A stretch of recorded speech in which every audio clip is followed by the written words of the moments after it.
morning, everyone. It's another good morning, right? Hi, guys. All right, come on. I know. Ah, I did another chapter in Genesis this morning. Why was I cranky? Okay. All right, cranky.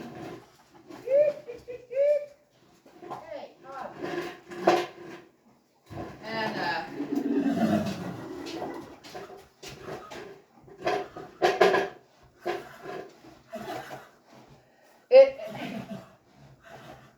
then I came across all these other things.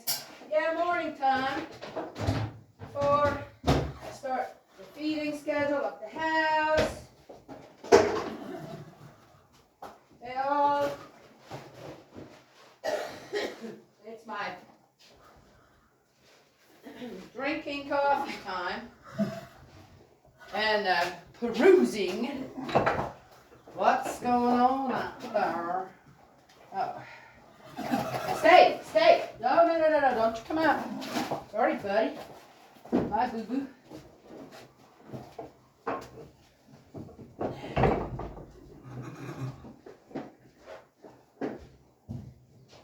And came across the story. I kind of seen an increase, going towards Halloween, I get it, an increase of these videos with people having this mask on, just a human mask really, but it looks just eerie, crazy, and it's about that Myers guy.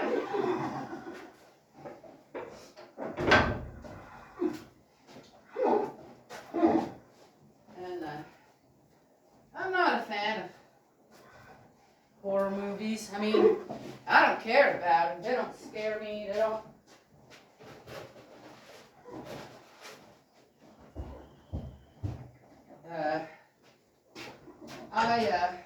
Oh, thank God I had a mother who didn't really. Hey, buddy, just take it easy. There.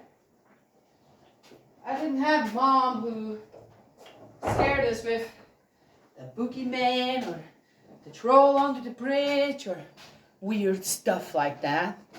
Okay, I didn't grow up like this. So, and even when I did hear about it, maybe someplace else, I'm going, huh? Well, I've never come across that.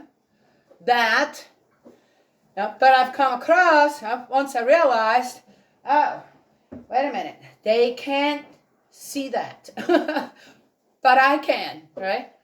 And I remember I was walking home. I've had experiences before, but somehow, because it's been happening since I've been a little child, things just don't quite register in the same way. And I don't remember ever having been confronted with a spirit that looked scary or anything, okay? Besides, it's difficult to explain on how the manifestation of these spirits, on how I perceived them, right? Saw them. But I got older. And you get older, and 14 is kind of the time where you're growing out of childhood into young adult, right? Teen, and then into young adulthood. And you're very impressionable. And there were things. I think I mentioned that a long time ago. The first movie I ever went to see, a matinee, or an afternoon show, so it wasn't dark or anything, was Ben-Hur. I went all by myself. I was 14. For the first time, Mom allowed me to go and see that movie. Okay? One reason I love Charlton Heston and actually got to meet him. I have a picture, him having his arm around me too. Anyway, that little thing. I just like that actor. Anyway, I went, and there was a scene in a dungeon where the mother and the daughter of Ben-Hur were and had been locked up for 4 years. See, I remember it so well. I haven't seen the movie in ages and ages and ages. And the scene was they were on the lowest level, and the soldier, the guard, walks through like this muddy, wet corridor and it's dank, dark. It was just dark. There was no light except for the light of his of the what are they called? Torch that he had, right? They go, I said, well, they're still, food's gone, so they're still alive, right? And they opened the door, and they had to pry just about the door open, right? Freaked me out right then and there. Right then, because throughout the movie, I wasn't the child that just sat there. I read so many books, and it wasn't just reading a book. Everything always became a picture as well. The scene, everything was right there. Right? So now, watching this movie, right, on this big screen with this intense scene, my heart was just constricting and just like, oh my God, what did they do to this mother and daughter? For how long? And where? Right? It's this moment just in this movie. Pried it open, the guy goes in with the torch and his eyes get all kind of scary and big and he steps back. They're lepers, right? Didn't even know what that was at the time, I don't think. Yeah. Lepers. But just the terror, right? On the guy's face, on the guard's face, backing up, closing the door. And then, of course, they had to, man, that dude came back. We got it, right? And then they sent him into a leper colony. And then you saw someone going, oh, that's that particular disease. I went home, and for the first time in my life, per se, I had nightmares of this scene. I couldn't digest that scene, okay, in a way. I have never, as I said, since little, been exposed to spirit world, never seen anything like that. Or experienced it as the emotions that it brought with it, right? Yes? And tormented me for a long time. Not the scariness, the fear of the scene. It was the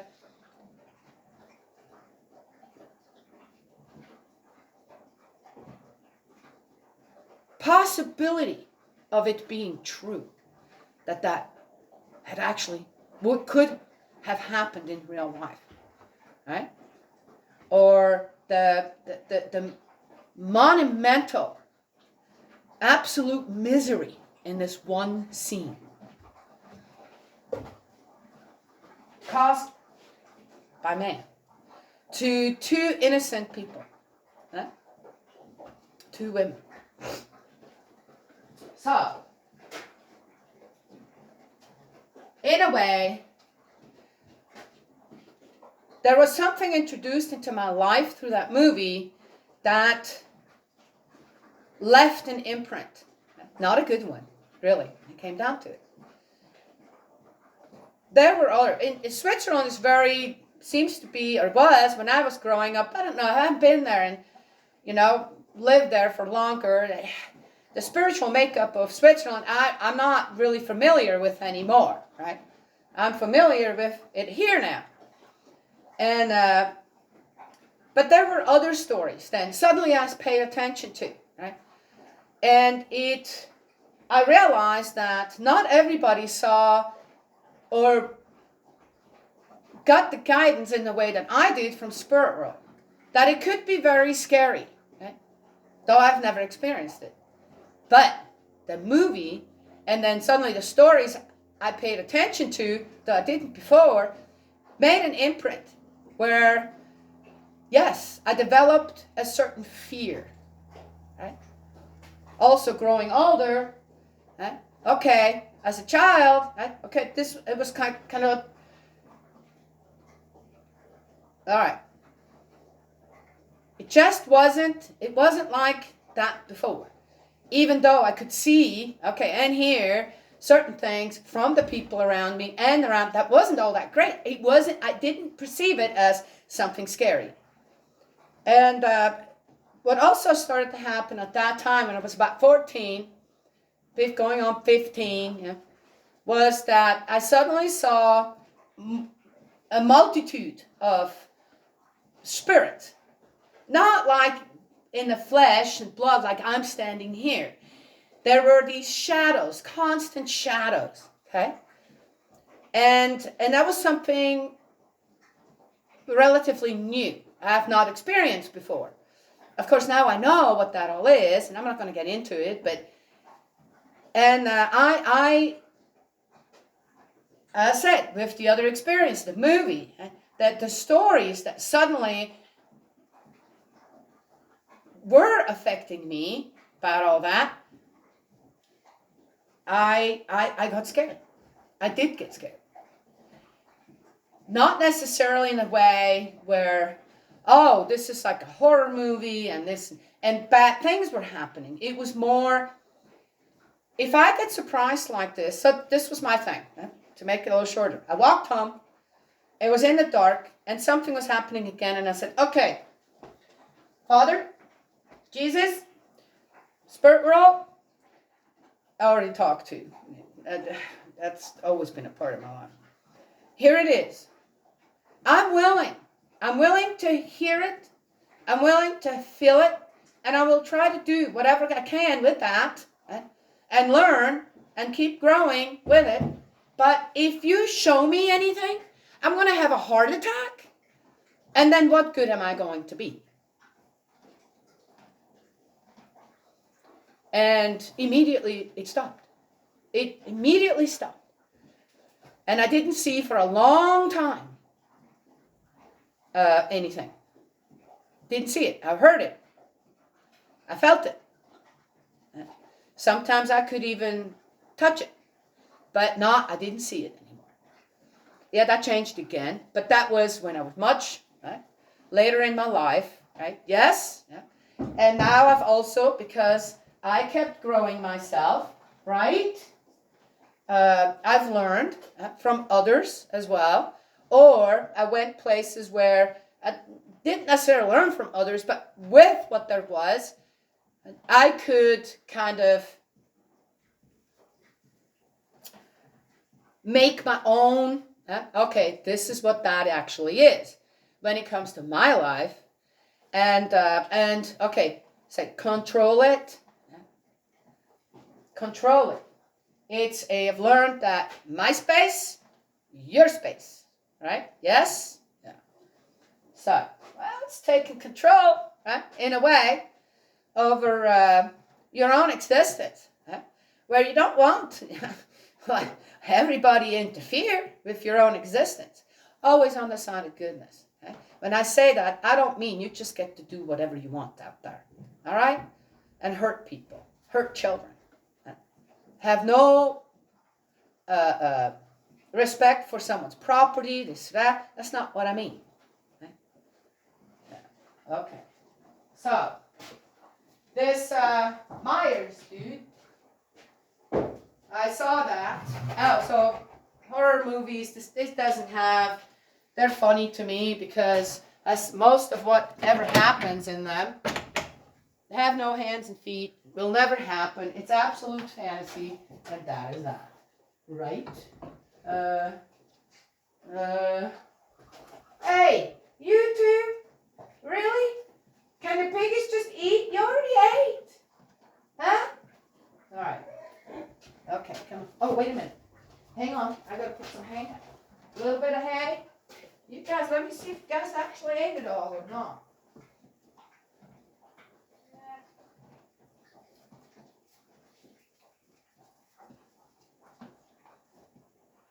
Didn't eat a whole lot before you left, so I'm just gonna put a little bit out. They don't need a whole lot.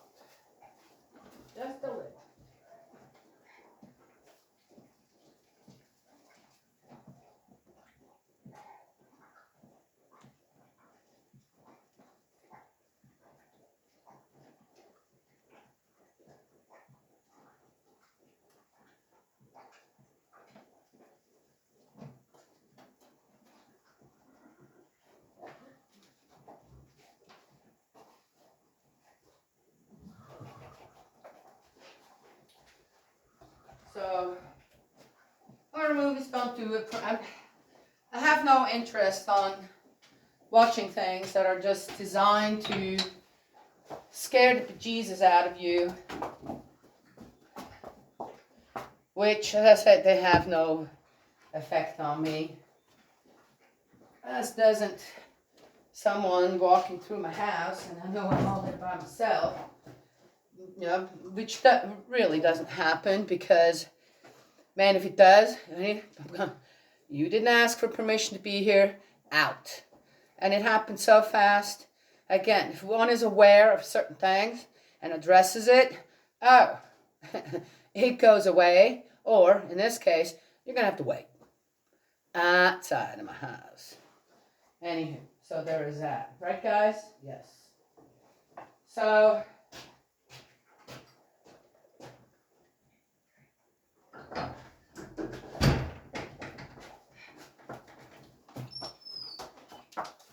come here. Come here. I'm gonna let him out. Come on, buddy. Oh. Got your. Oh!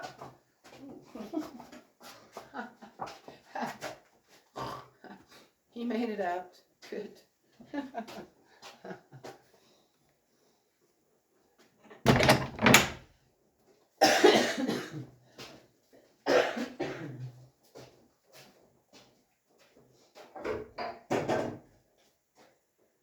But I saw something awfully disturbing. Come on.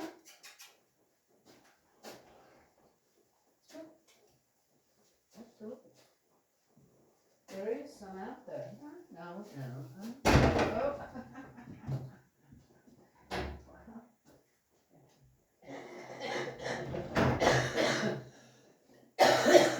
Hit his own head.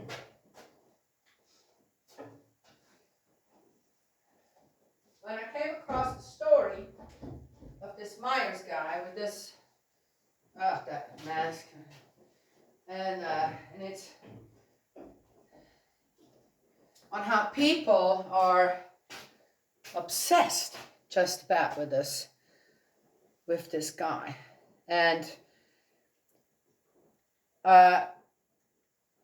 read on how the writer of that story, book, and the movie, whatever, you went to an asylum, and in fact, okay, first it said it was a 12-year-old, then it said it was a 6-year-old, and I'm going, all right, what is it? Or two different boys who gave them the creeps.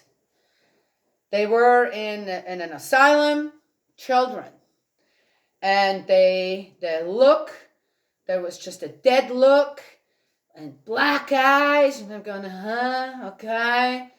And it was like the devil was looking at them. That's what he said about the 6-year-old. The 12-year-old just emotionless, this, that, and then made this book out of this unstoppable serial killer, right? And I read this whole thing, and I went on the defense. Offense. And the defense. Going, you used a child? The state of a child? For this. And already had determined at the time that child was evil. Or these children were evil. As I said, I don't know, was it a 12-year-old, 6-year-old? 12-year-old is mentioned, 6-year-old is mentioned. Is it the same one? Or two different ones? Didn't say. But he went there, this writer, to get fodder, F-O-D-D-E-R, for his book, from children in an asylum. And at that time, I can't imagine on how children were treated in an asylum and how they got to this emotionless state. Well, we know, that, okay, yeah, you guys look at it anyway, which way you want to.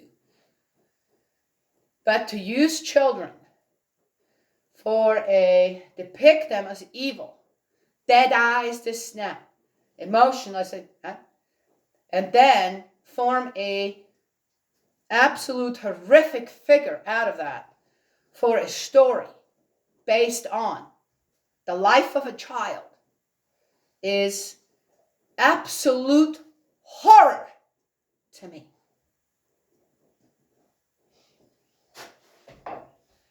I felt like I needed to mention that. I know, well, but it's just, exactly, it's just.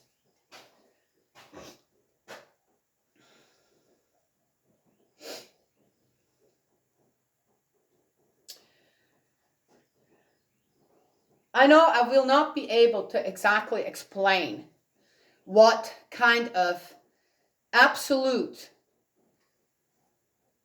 terror this morning I felt when reading that, not over the children or the child, but over the people who took a child and made it, even if it was, well, just use the, well, that was your inspiration, wasn't it, for the book?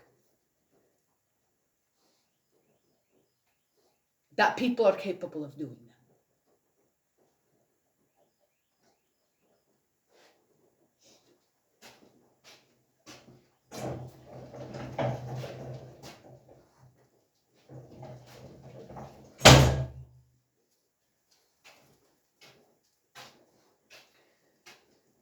When we were in California, we took in a 5-year-old who needed to be in foster care. He was picked up on an emergency kind of pickup, which no doubt it was reported he was alone in the apartment and he made a fire. And that wasn't the first time. No doubt so it was reported, smoke coming out of the apartment, boy's there on his own, obviously, 5 years old, and they went and had to break in, traumatized the boy immensely, but what could you do, right? Apartment's on fire, hello, or part of it.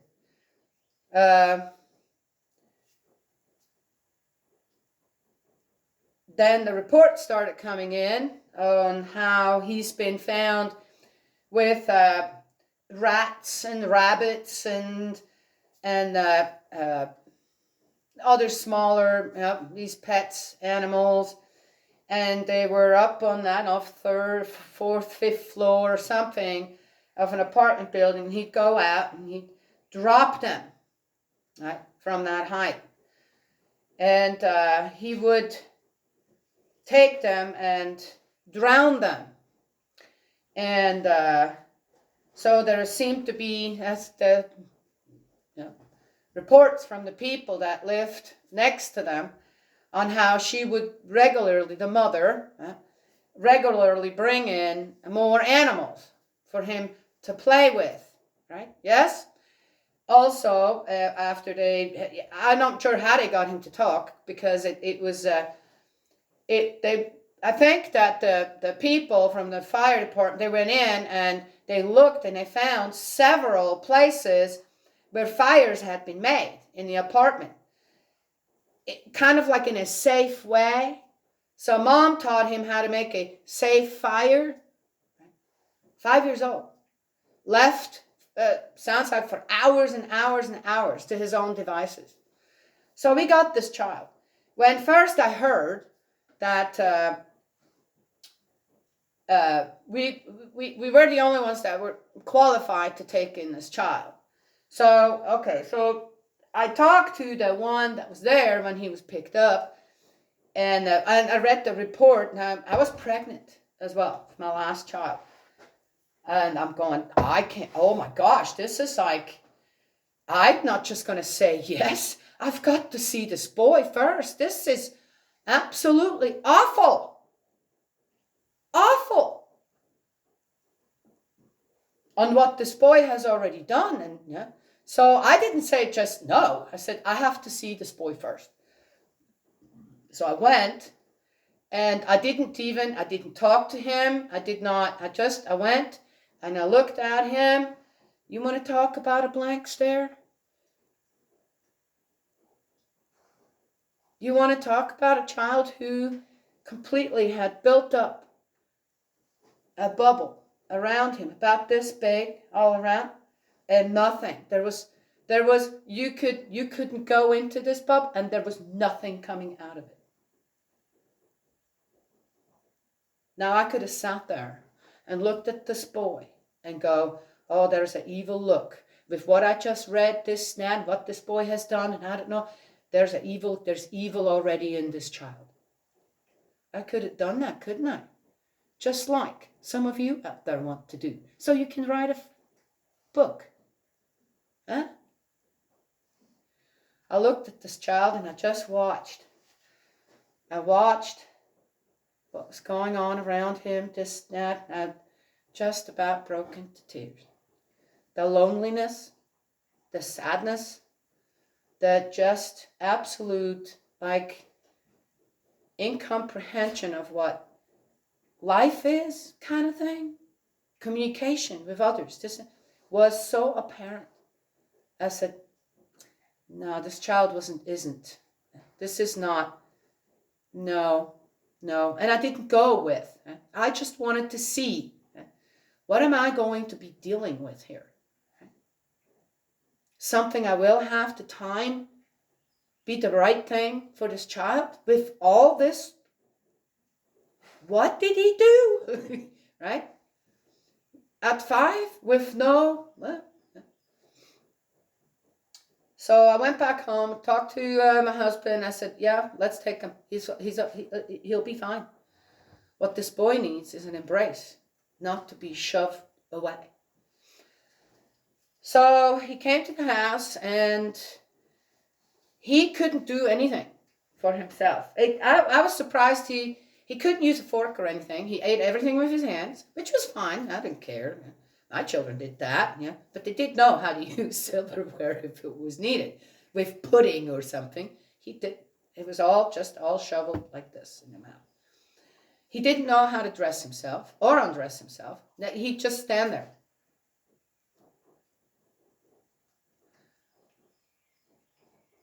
That was it. That's it. Like someone wasn't there somehow. When he didn't mind being around my children. My children didn't mind being around him either. But he wouldn't play with them. He didn't know how to play with another child. He didn't know. He was never played with. He spent most of his time in a little apartment. Now, he was well fed. He wasn't skinny, starved, or this or that. Not at all. The one thing he knew how to do, where even my children at that age sometimes still needed a little help, was go to the bathroom. He never needed any help with that. Never. Surprised me.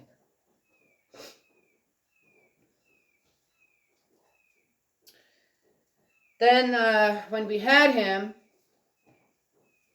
so he wouldn't play, but he would run around. He would have one toy in his hands, and he'd just run around, and that was that. But it was as if he was all alone there. There was nobody else there. And he didn't. He didn't knock things over. He didn't, right? He just went around everything, this, that, doing his thing. Now, this boy did not know us. We were people he didn't know. Didn't know my children, didn't know my husband, didn't know me. He was with people he'd never seen before. Or remembered, at least.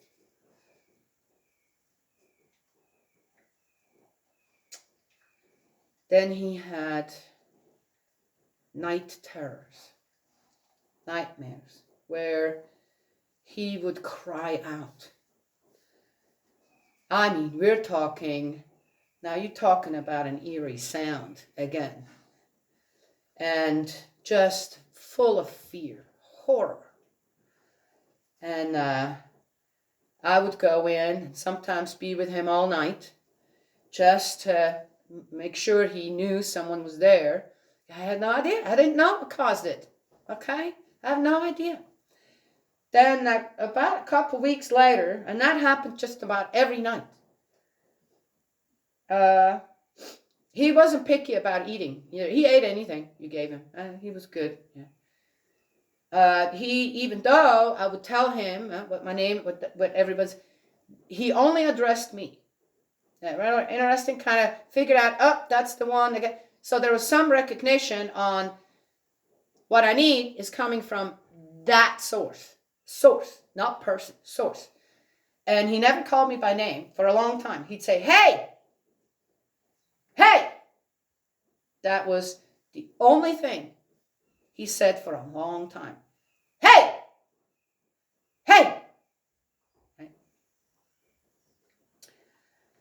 Then about 2 weeks later, someone from the social services brought over 2 big bags, black garbage bags, of toys of his. And I thought, well, we thought maybe this would help, this, that. And I did not tell them anything. When it came down to it, I didn't tell them. I needed to make sure that I could work with this child. Right? To see, okay, first of all, what is going on? What are the root problems here? And, how ingrained is that already in that boy? We had a dog. But that's all we had. We had a dog. Okay.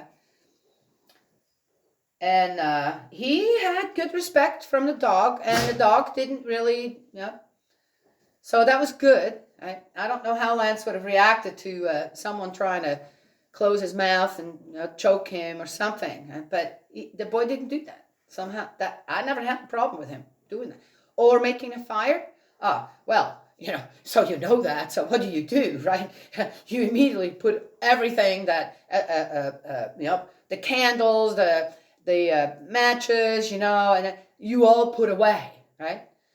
But here's the other thing too. I was always there. I was homeschooling. Right? I wasn't going anywhere. I was always there. That boy wasn't left alone. So he could keep an eye on things, right? And then I had the children too. So, Shirley said, Mom, he's doing, So it all worked out. Never had a problem with that either. And so these bags came, and we kind of dumped them out, and I could tell he was not excited about. Don't you think? Every other child kind of go, yo, my toys, right? He took steps back from the bags. I thought, And I looked at the mess of the toys. I am not kidding you. Out of 2 big black garbage bags, there was not one toy intact. Not one. And there were a lot of them. So he took a look at it, stepped back, and went back to playing with the toys that all of my children share. Yeah? And that was that. He never gave his own toys another look, which kind of was good. And I did keep a couple of them, which eventually got rid of too, because he wouldn't even touch them. And going, seems to me there's too much trauma attached to all this. He doesn't need to be around that. But there was one thing in there.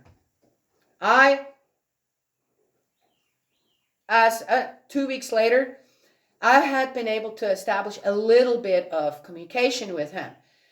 And when he woke up, it was been a long time ago. So after a week, 10 days, he woke up. I said, what was it? What did you see? And he said, red eyes. He could talk. It wasn't that he couldn't talk. He just didn't. Red eyes. Oh, red eyes. My gosh, what the heck has this boy seen? And I came across this goosebump book with a wolf with red eyes on it. And I knew immediately what this boy sees in his dreams. A little later, when he started talking more, this, that, There was, his favorite movie was Jaws. 5 years old. His mom let him watch Jaws every day. Okay. As time went on, I talked to him. I was able to talk to him about things, this, that. He'd just sit. And I remember on how attentive he would listen. Right? And with the book, as far as I remember, the book, I took the book. I said, this is what you're scared of, right? And I kind of took a chance. I didn't want to traumatize him more, okay? I said, this is what you're scared of, isn't it? And he, yep. Mm-hmm. I said, shall we throw it away together? Make it go away? Yes, yes. So we did. And it wasn't over yet. There was so much this boy subconsciously was trying to digest that he just wasn't ready for. As, he was 5 then. What did he see at 3 or 2 or 4, right? So, but little by little, and suddenly he would start, my son had a lot of Legos, and he would start playing with the children, building Legos, this, that. He never hit any of my children. He never hurt our dog. He never suddenly built a little nest where you could tell that maybe he's building something to make a fire with. Never. It was amazingly beautiful to see that, in a way, forgotten child with a bad rap sheet, in a way, right, at 5 years old, start to blossom into a happy little boy, right? Yes? Yeah. We taught him how to ride a bike, too. And, he was so proud of, he's so, right? Never even seen a bike, it seemed like. So he was going on, that was already a few months later, he's gone on 6 years old, or may have already had a birthday, going on 7 now. He was with us for about 1.5 years. And he was on that bike so happy that he could ride, and he's looking for it, and he's just smiling, and there's our car. It was a big Dodge van, and I'm going, hey, watch out, and he just keeps going. I know he saw that but he didn't want to stop. Bang, right? Yes. Oh, I didn't care about the car, I cared about him. He was fine. He was fine. Kind of, what happened? I said, there's a reason why you do this, and then you go around it. He fit in with my children so well. There's more that goes with it, but I just wanted to tell the story on how we look at a child that has already gone through, done so much, right? And the total oblivion that I saw around that child. The first time I saw that child. And, and my heart just went out to it. Rather than, which, as I said, when I read that, my gosh, can I take that on? That child needs, can I, being pregnant, this, that, And I saw the boy going, yep, can't leave him. Cannot say yes. Cannot say yes. He blossomed into just this wonderful boy. Very smart, too. Of course, homeschooled, right? Very smart. Learned how to read and write and math. Just a little. I wasn't going to go and push all that on him. It's too much. But he was a joy to have. Eventually, to have there. He started to address us by our names, this, that, and eventually he came, can I call you Mom? I'm going, of course, right?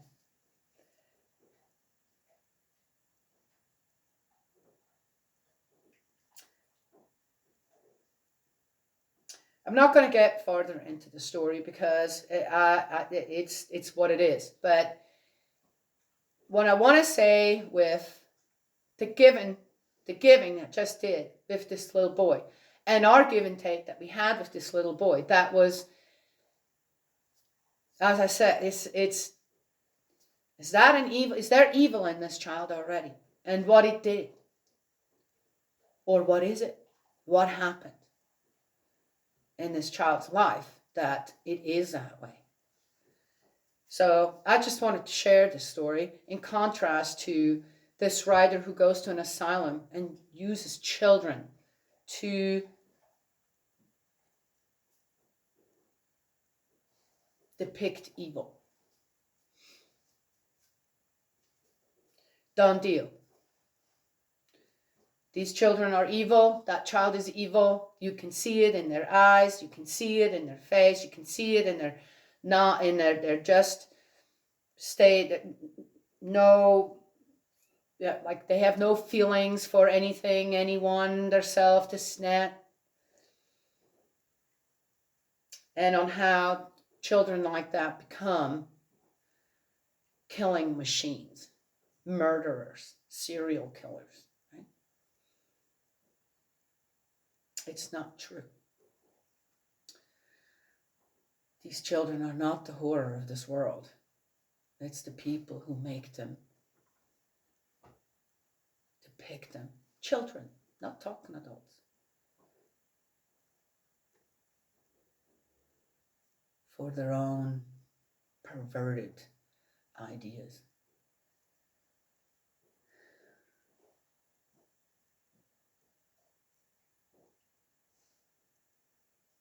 To write a story like that. And then it gets celebrated on Halloween. Yes, good job, everyone. That's what I wanted to share this morning. Again, people don't have to agree with me. I probably going to offend, again, a bunch of people. What if I don't say anything, though? Huh? At least.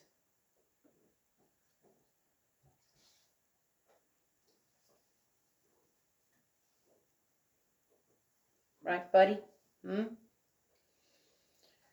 I've got to say something. I just have to. So it's on my channel. No one has to watch it. It's on my channel. I think if I do anything, I try to lure people to, you got to give children that age, you got to give it a chance. You've got to try and figure out what's going on. Okay? Yes? Yeah. Anywho. All right, that's all I have to say today. I could talk more, but kind of done right now. Just feeling sad. So, I'll go pray for them people. Making children into something they're not. Just use them for their own gain. That's wrong, isn't it? Don't you think that's wrong? And, yeah, okay. What did these doctors do in those asylums to these children? Anyhow. All right, God's love and blessing always, and we'll talk to y'all another time.